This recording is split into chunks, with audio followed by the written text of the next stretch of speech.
My name is Abigail Torres. I'm 32 years old.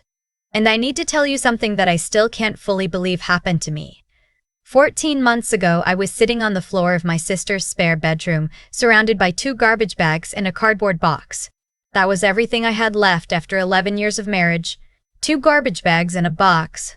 My daughter Rosie was asleep on the pull-out couch 3 feet away from me, her little arm wrapped around her stuffed elephant, completely unaware that our whole life had just been dismantled while she was at school that afternoon.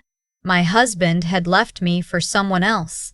Not just someone, his boss's daughter, a woman whose father owned half the commercial real estate in our city and whose idea of a difficult week was when her nail appointment got rescheduled. Her name doesn't matter. What matters is that my husband had been seeing her for almost a year before I found out. And when I found out, he didn't even pretend to be sorry. He looked at me across our kitchen table and said, very calmly, that he deserved more than what our life had become. I didn't argue. I was too tired to argue. The divorce was fast because I had nothing to fight with. The house was in his name. Most of the savings had already been quietly moved. I had a part-time administrative job at a dental office that paid just enough to cover nothing. My attorney told me to expect child support, but actually collecting it, she warned me gently, was a different story entirely. My ex-husband had a talent for making income difficult to trace. Rosie was 7. She needed school supplies and winter boots, and the kind of stability I no longer knew how to give her. My sister, Beth, let us stay. She had a 2-bedroom apartment and a good heart, but her place was small and her own life was full, and I knew we couldn't stay there past a few months. I spent most of November applying for jobs I wasn't qualified for and staring at my phone waiting for callbacks that didn't come. Then, on a Wednesday night in early December, I found the listing. It was buried in a local caregiving job board. Private estate, live-in position, competitive salary plus room and board.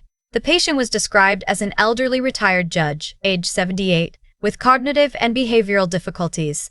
The listing noted that previous caregivers had found the position challenging and that discretion was required.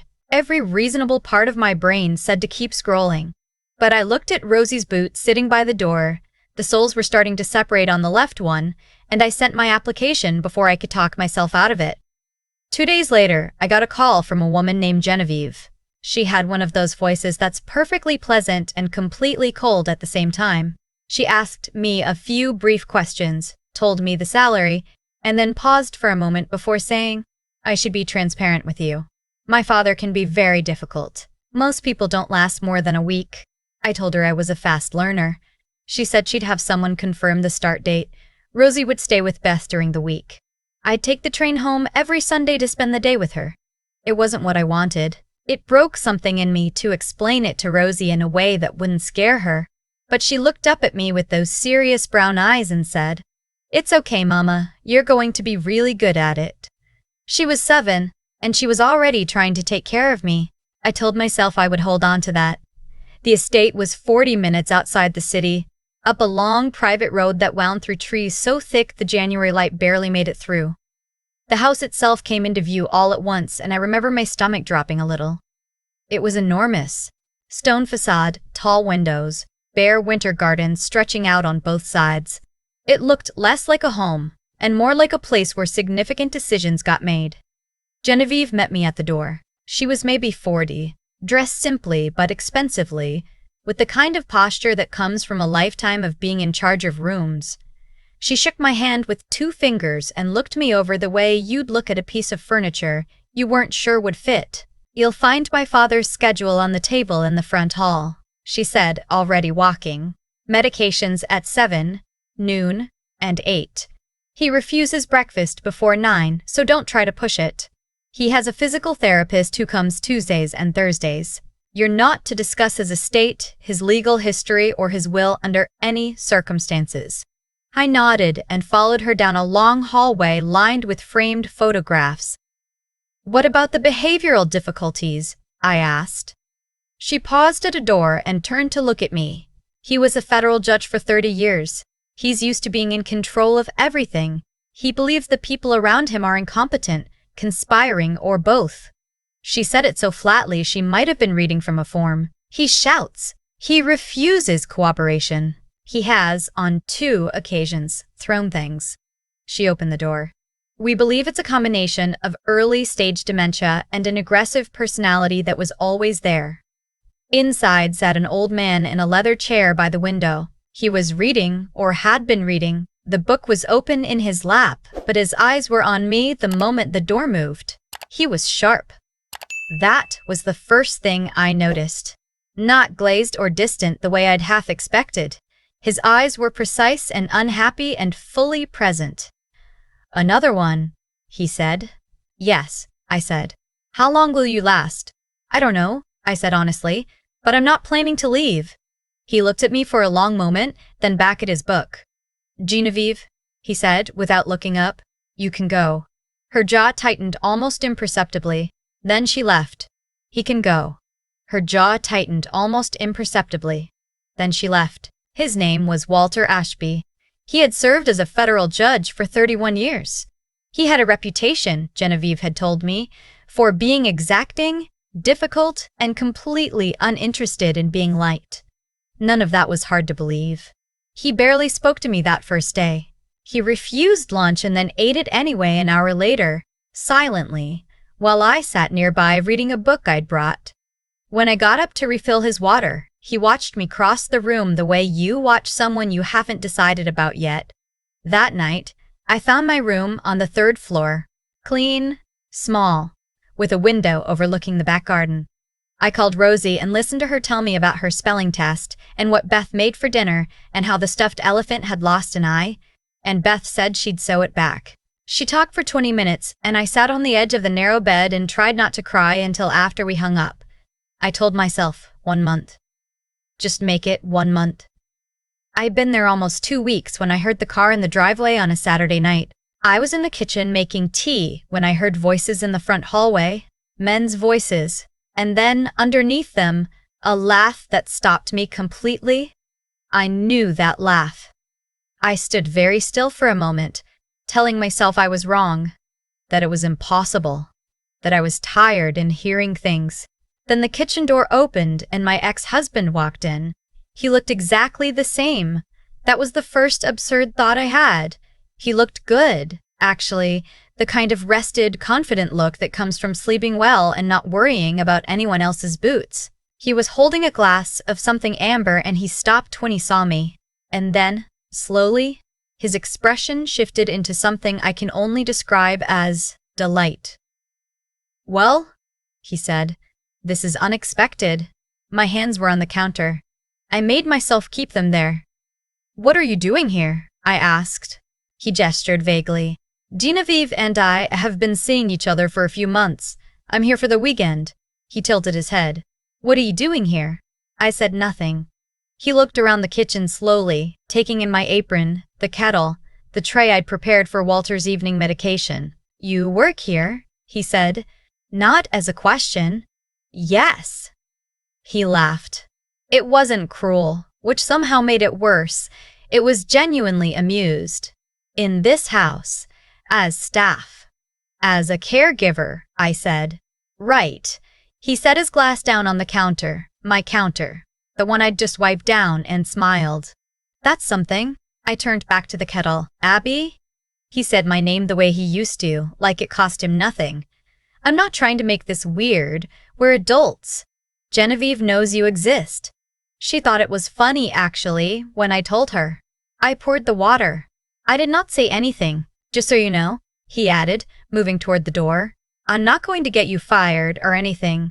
You probably need the job." The door swung closed behind him. I stood at the counter for a long time. The water had gone slightly cold by the time I picked it up again. That night, I lay in my narrow bed and added up numbers in my head. What I'd saved in 2 weeks. What Rosie's school fees would be in March. What Beth's grocery budget looked like. The numbers didn't care that my chest felt like something had caved in. They just sat there, waiting. I stayed. He came back the next weekend, and the one after that. Every time he passed me in the hallway or sat in the dining room while I served Walter his afternoon tea, he made a point of saying something. Nothing overtly cruel, he was too smart for that. Just small things. Mentioning, in front of Genevieve, that we'd been married. laughing at something I'd done as a joke shared between them. Once, when I dropped a serving spoon, he said, "Easy there," in exactly the tone you'd use with a clumsy child. Genevieve watched all of it with an expression that was impossible to read. Walter, I noticed, watched too. He rarely spoke during these moments, but his eyes moved, and when my ex-husband left the room, Walter would look at me with something I hadn't expected from him. Not sympathy, exactly. Something quieter than that, like recognition. By the end of my third week, Walter had stopped throwing things when I came in. By the fourth week, he would occasionally speak to me in the morning without waiting for me to speak first. Small progress, the kind of thing nobody else would notice. Then, on a Tuesday in late January, 3 doctors arrived. I wasn't told they were coming. Genevieve met them in the entrance hall, and they went straight to Walter's room with their bags and their paperwork. I was asked to wait outside. I waited for 40 minutes. When I was allowed back in, the change was immediate. Walter was rigid in his chair, his jaw clenched, his eyes somewhere far away. He refused to speak. When I brought his medication that afternoon, he swept it off the tray without looking at me. I picked everything up quietly and tried again. He knocked it over again. By evening, he was shouting, full, sustained shouting, about the room, about noise, about people touching his things. One of the estate's housekeepers stood in the hallway looking exhausted and told me it happened sometimes, that the doctor's visits often set him off and not to take it personally. But something about it felt wrong to me.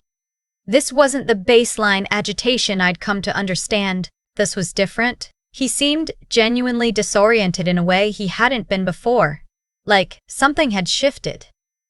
I started paying attention to the medications. A week later, on a Friday evening, I was carrying a tray past the study on my way to the kitchen. The door wasn't fully closed. I heard Genevieve's voice first. The assessment window is moving faster than we expected. Then my ex-husband, how many more visits? 2, maybe 3. The documentation is almost complete. A pause. Then, and once he's declared incompetent, power of attorney shifts to me immediately. Full control. Another pause. He signed everything years ago. He trusted me. My ex-husband laughed softly. He trusted a lot of people. I moved away from the door before they could hear me. I walked very carefully to the kitchen, set the tray down, and stood at the sink for a long time with the water running. Declared incompetent. Power of attorney. Full control. I thought about the 3 doctors. I thought about the medication schedule and the way the visits always seemed to leave Walter worse, not better. I thought about the pills I'd been administering twice a day for 4 weeks. The ones Genevieve had given me on my first morning, saying they'd been prescribed for behavioral regulation. The next morning, I woke up early. Walter was already in his chair when I came in, but his eyes were clearer than they'd been in days. "You heard something," he said, before I'd even spoken. I closed the door behind me. "Yes." He studied me for a moment. His hands were still in his lap. "Sit down, then." I sat. He spoke slowly and carefully, the way someone speaks when they've been holding something for a very long time and have finally decided to put it down. He said he had known something was wrong for months, that the doctors Genevieve brought in didn't ask the questions doctors usually asked, that certain medications had been introduced quietly one at a time, and that on the days after he took them, his thoughts felt like they were wrapped in cotton. "I'm not losing my mind," he said. "I know how that sounds. I know what everyone thinks." He looked at his hands. But there's a difference between a man who is confused and a man who has been made to appear confused. I looked at him for a long moment. Then I told him what I had heard through the study door. He didn't react the way I expected. He didn't look shocked. He looked tired and sad and somehow not surprised at all. "My daughter," he said finally, "has been waiting for this for a long time. We talked for almost an hour. By the end of it, we had the beginning of a plan. I need to be clear about what I did next, because I want you to understand that I did not do it carelessly. I contacted a pharmacist I trusted, a woman I'd known since college who had no connection to the estate. I described the medications Walter had been given as specifically as I could. She told me after 2 days that the combination was unusual, That in the dosages listed, certain compounds could produce sustained cognitive clouding, increased agitation, and apparent memory disruption. That they were not illegal, but that they were not typically prescribed together for legitimate reasons. I consulted a retired physician I found through a local medical advocacy nonprofit. I did not tell him who the patient was. I described the situation in general terms. He confirmed what the pharmacist had said and provided me with an alternative medication plan that was appropriate for Walter's actual health conditions, the ones documented in the real medical files I found at a locked drawer Walter showed me how to open. Then I made a decision. I stopped administering the drugs Genevieve had given me. I replaced them with the correct ones. It took 10 days before I started to see a difference, small things at first. Walter's speech was cleaner in the morning. He stopped losing the thread of sentences midway through. He read for 2 hours without stopping one afternoon, something he told me he hadn't been able to do in months. But we were careful. Every time Genevieve came in, every time my ex-husband sat at the dining room table with that comfortable, satisfied expression, Walter performed. He dropped things. He raised his voice. He looked, to everyone watching, like a man continuing to deteriorate right on schedule. I stood at the edge of the room and watched, and I thought, they have no idea. It was strange, those weeks. Difficult in ways I hadn't expected. There were moments when Walter and I sat together in the evening after everyone else had gone to bed, and he would tell me about cases he presided over, or about his wife, who had died 12 years earlier, or about the kind of father he thought he'd been and the kind he suspected he'd actually been. He wasn't asking for absolution, he was just being honest. And I found, to my own surprise, that I liked him enormously. He asked me once about Rosie. I told him about her. The spelling tests and the stuffed elephant and the Sunday visits where she would talk the entire train ride back with me and then fall asleep on my shoulder before we reached the city. She sounds like a very sensible child, he said. She is, I said. More sensible than me. He smiled. It was the first time I'd seen him smile properly. You seem fairly sensible to me, he said. The meeting was Genevieve's idea. She announced it on a Monday, 6 weeks into my time at the estate. She had arranged for 3 evaluating physicians, 2 lawyers, and 4 members of a charitable foundation board who had a stake in Walter's estate to gather at the house the following Thursday. She wanted it formal. Official. She wanted documentation, witnesses, and a clean paper trail. My ex-husband showed up Wednesday night. He looked like a man who had already won. When I passed him in the hallway that evening, he said, "You should probably start thinking about next steps." He wasn't even being unkind. He genuinely thought he was doing me a favor. After Thursday, things around here are going to change pretty significantly. I said, "I'm sure they will." He didn't catch anything in my voice. He never did. Thursday morning arrived gray and cold. The front drawing room had been arranged with a long table and chairs. Genevieve was dressed as if she were presenting before a court. My ex-husband sat beside her with a folder and a pen and the easy posture of someone expecting a formality. I brought Walter down from his room in his chair at 10 o'clock. He looked, to anyone observing, like what they expected. An old man, slightly diminished, hands a little unsteady, eyes a little vague. He let me position the chair at the far end of the table without comment. Genevieve began speaking. She addressed the physicians first, then the lawyers, laying out the documentation, the behavioral logs, the medical evaluations, the statements from previous caregivers. She was organized and calm and very convincing. She described, with what sounded like real sadness, the deterioration of a man she loved. My ex-husband nodded along. He caught my eye once across the table, and I could see he was barely containing his satisfaction. One of the evaluating physicians cleared his throat and said, "Mr. Ashby, can you tell us today's date?" The room waited. Walter looked up. He said the date, correctly. Clearly, without hesitation, a small shift in the room. "Can you tell us who the current Chief Justice is?" Walter told him. Then he named the 3 most recent previous Chief Justices in order, with the years of their tenure. Genevieve's face changed. It was subtle, but I saw it. The physician looked at his notes, then back at Walter. "Mr. Ashby, I'm required to ask whether you understand why this meeting was called today." I understand completely, Walter said. His voice was measured and clear. My daughter has arranged this proceeding because she believes I'm no longer competent to manage my own affairs. She has been working toward this conclusion for approximately 8 months, with the assistance of a man who was previously married to my caregiver. He looked at Genevieve. I believe she was counting on my inability to articulate this clearly. The silence in the room was complete. Genevieve said, "Father, I'm not finished." He reached into the breast pocket of his jacket, a jacket I'd helped him press that morning, and removed a folded set of papers. I'd like these reviewed by counsel. They document the medications I was administered over the past several months, along with the pharmacological analysis conducted by an independent professional and the opinions of 2 physicians who were not affiliated with anyone in this room. He set the papers on the table, then he looked at the lawyers. I'd also like the audio recordings reviewed, my ex-husband said sharply. What recordings? Walter looked at him with the expression of a man who had presided over a courtroom for 30 years. The recordings from the study, he said. My late wife had the house wired for security in 2003. I've been aware of the system my entire time here. I'm told the audio quality is quite good. Genevieve stood up. Her voice was high and strange. This is you can't. One of the lawyers was already reaching for the papers. It took less time than I expected after that.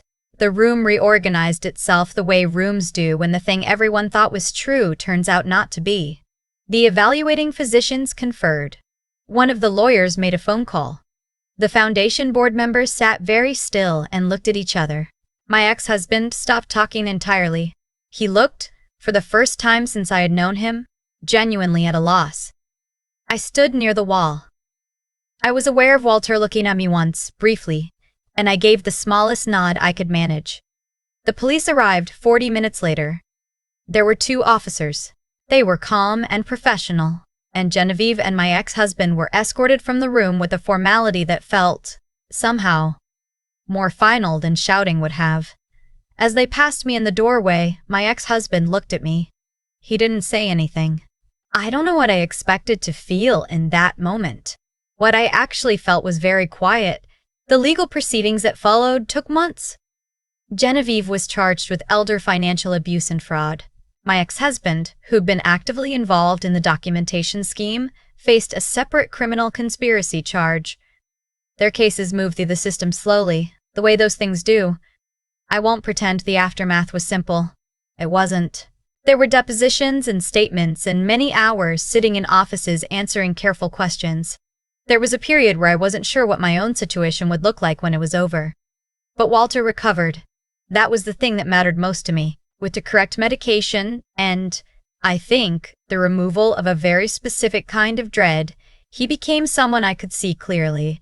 Sharp and dry-humored and deeply principled and, yes, still difficult. But difficult in the way a person is difficult when they have a genuine point of view and the patience for nonsense has run clean out. He told me 3 months after the meeting that he had been revising his estate planning. I told him that was his own business and he didn't need to discuss it with me. He told me he was discussing it with me specifically because I was the primary beneficiary. I made him repeat that. He repeated it. I sat very still in the chair across from him for a long moment. Then I said, "Walter, I can't." "You can," he said, "and you will. I've put considerable thought into this and I don't require your input on the decision, only your awareness of it." He picked up his book. "The documentation is already filed. My attorneys are good and I've reviewed everything myself." He glanced at me over the page. "Stop looking like that. You look like someone told you the house is on fire." I laughed. It surprised me. The sound of it, how real it was. "I came here to take care of you," I said. "Yes," he said. "And you did. Now stop arguing with me." Rosie was 8 by the time things settled enough for me to breathe. I sat her down and tried to explain it in terms that made sense for a second grader. I told her that I had helped someone and that the person wanted to say thank you in a big way, and that our lives were going to be different now, but different in good directions. She thought about this for a moment. Then she said, "Does this mean my elephant can get a new eye?" I told her yes. We could absolutely get the elephant a new eye. She seemed satisfied with that. I think about the morning I sent that application, sitting at Beth's kitchen table in November. Rain on the windows, Rosie's boots by the door with the sole coming apart. I had no idea what I was walking into. I just knew I didn't have the option of walking away from it. That's the part I keep coming back to. Not the ending. The beginning, the moment when the only move available is the scary one, and you make it anyway, not because you're brave, but because your daughter is asleep in the next room and she needs you to. I think most of us have had a version of that moment. I hope, if yours comes, you make the move. I've thought a lot about cause and effect since all of this ended, not in a mystical way, just in the plain, observable way that actions tend to produce consequences, and that the shape of your choices over time becomes the shape of your life. Genevieve spent years treating her father like a problem to be solved rather than a person to be known. And the man she chose to do it with was someone who had already proven, very clearly, that he would abandon people when something more convenient came along. That combination, using a person who uses people, doesn't hold. It can look solid for a while. It can look like a plan. But it isn't. What I keep coming back to is this. I didn't go to that estate to do the right thing. I went because I had no other option and a 7-year-old who needed new boots. The ethics came later, when I was standing in that hallway listening through a cracked door, when I had to decide what to do with what I'd heard. That was the actual moment. Not dramatic, not cinematic. Just me in a dim corridor holding a tea tray, making a choice. I think that's where most real decisions live. Not in the big speeches or the obvious crossroads, but in the small, quiet moment when no one's watching and you have to decide who you actually are. Walter taught me something about that actually. Not intentionally. He wasn't the teaching type, but watching him hold himself together through months of being made to look like he was falling apart, watching him stay sharp and strategic and patient while his own daughter worked to dismantle him. That took a particular kind of integrity. The kind that doesn't need an audience. The kind that functions even when the person practicing it knows no one will see it for a very long time. I want Rosie to grow up with that. Not toughness in the brittle sense, where you just don't let things hurt you. The real kind, where things do hurt you, they hurt you fully, and you keep going anyway because the alternative is letting the hurt be the last word. That's what I was trying to model for her in those months, even when I wasn't sure I was doing it right. There's also something I want to say about intelligence, because I think we misunderstand it. My ex-husband was smart. Genevieve was smart.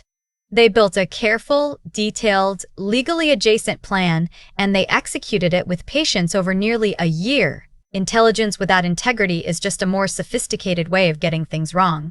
Walter, on the other hand, spent 30 years in a courtroom developing a different kind of intelligence, the kind that asks not just what is possible, but what is right. That distinction cost him in the short term. It saved him in the end. I'm not going to tell you that good things always happen to good people. That's not what this story proves, and it's not what I believe. What I believe is simpler.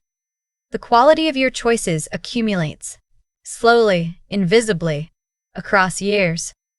The way a person builds a reputation, or loses one, or discovers that the life they were building quietly belongs to them in ways they didn't expect. That November morning, when I sent the application, I thought I was just trying to survive another month. It turns out I was starting something. I hope, wherever you are in your own story, you're starting something too.